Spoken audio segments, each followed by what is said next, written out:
Hello. Today we're talking about colonial institutions that taught children to read, write, and calculate, and the instructional tools that were available for this task. Recall from our last episode that Puritan leaders in Massachusetts passed an education law in 1642 that charged parents with the responsibility to ensure their children's, quote, ability to read and understand the principles of religion and the capital laws of this country. Lest parents shirk their duty to muster literate young soldiers for the army of the Lord in the perennial battle against the old deluder Satan, after 1647, the Massachusetts General Court required townships of 50 or more householders to establish reading and writing schools, that is, primary schools, and in the 8 towns of 100 or more householders, grammar schools for advanced learners.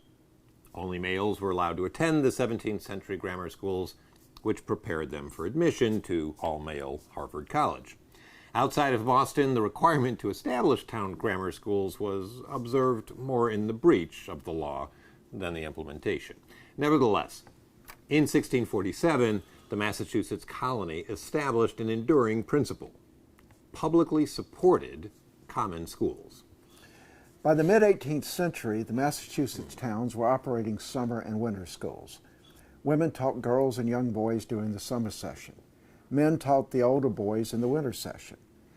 The moral character of male teachers had to be attested by the minister or town officials. Towns supported these schools either through poll taxes or tuition charges or a combination thereof.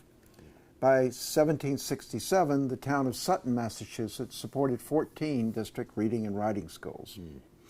While adherence to religious orthodoxy, the cultivation of piety, remained important in the colonial mind of the 18th century, economic considerations as well as concerns for cultural refinements were increasingly important in the shaping of education.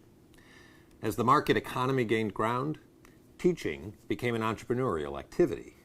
Historian Lawrence Kremen aptly remarks on the incredible variety of teachers and schools and school-like arrangements that were options for communities in the 18th century. And I quote, "There were individual teachers of reading, writing, ciphering, grammar, bookkeeping, surveying, navigation, fencing, dancing, music, modern languages, embroidery, and every conceivable combination of these and other subjects.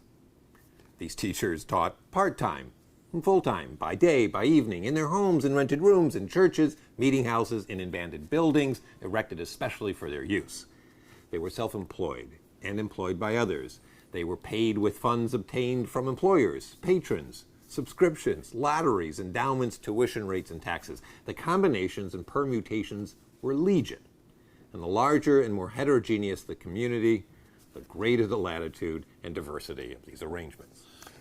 Entrepreneurial teachers were endemic, perhaps epidemic. In large towns such as Boston, New York, and Philadelphia, they were often the major source of education. They would advertise their services, rent a building or a room, hang out a sign, set up shop, and teach whatever skills were demanded. Then shut down when there were no more pupils to teach and perhaps depart for another town.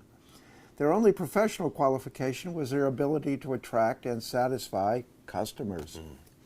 Various forms of formal schools are identifiable in the 18th century. The primary school, or petty school, taught reading and writing, as well as arithmetic. The grammar school offered Greek and Latin, and perhaps Hebrew to advanced students, as preparatory subjects for the colonial colleges. Grammar schools invariably attracted well-educated teachers, ones who had a command of classical languages. Private venture schools offered subjects based on local demand. Completion of a primary school education was generally the only qualification required for a teaching position in that school. As a result, primary schools and grammar schools were paid for by a combination of parental tuition and poll taxes. Many private venture schools were short-lived entrepreneurial ventures that were totally dependent on their students' tuition. The academy held a charter from the colonial legislature and was supported by a group of local subscribers. Now, regardless of the type of school, a common instructional style or pedagogy prevailed in the colonies. Instruction was universally didactic, rote, individual, with each student standing at the schoolmaster's desk or lectern to display her work, recite often lengthy passages from memory, and regurgitate memorized answers to memorized questions in the manner of reading a catechism. The textbooks were hornbooks, catechisms, primers, and Bibles. The formal educational institutions of colonial America almost exclusively served the offspring of white colonists. What about the education of blacks and American Indians? In 17th century New England, no more than a handful of blacks attended schools with whites, and there were no all-black schools. As a rule, wherever slavery gained a foothold, black literacy was unlikely to follow. This was certainly the case in the South.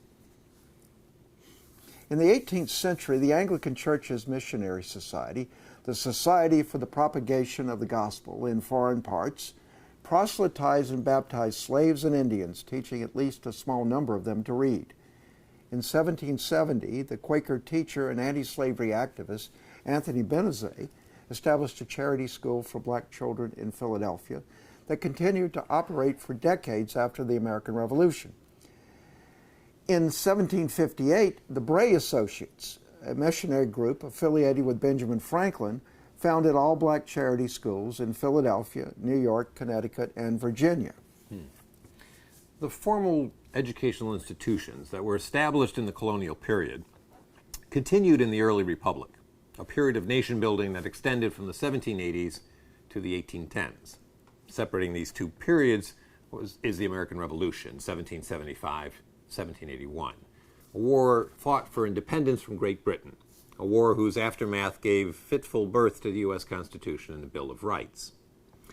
Two men who played significant roles in the Revolution, Thomas Jefferson and Benjamin Rush, would advocate staunchly for state systems of universal, free, public primary schools, which would later be called common schools.